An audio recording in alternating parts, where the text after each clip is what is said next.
Durante aproximadamente un año acaba, nós está sentando na mesa junto com a diretiva de ABV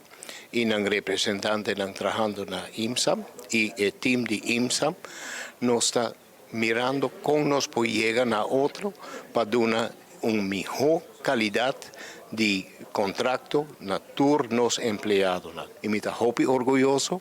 que a logra. Para o próximo ano, na situação está muito melhor e nós esperamos que o Turco siga assim, e caminha aqui para até chegar mais melhor ainda. Pero lo que nós chega hoje, nós está muito orgulhoso de Bajecaba. Nós estamos satisfeitos com a nós por firma CAO, com a de ambiente muito ameno, dus com respeito na mesa e na onda com o partido não por chegar na outro e a com honor, me digo bisa de nome de ABV como voorzitter e CAO commissie e minha diretiva, com a nós firma bom CAO para todo empregado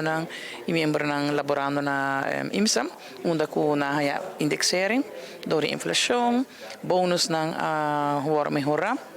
e também sign-in bonus eenmalig de 150, não lo recebi de payroll de dezembro.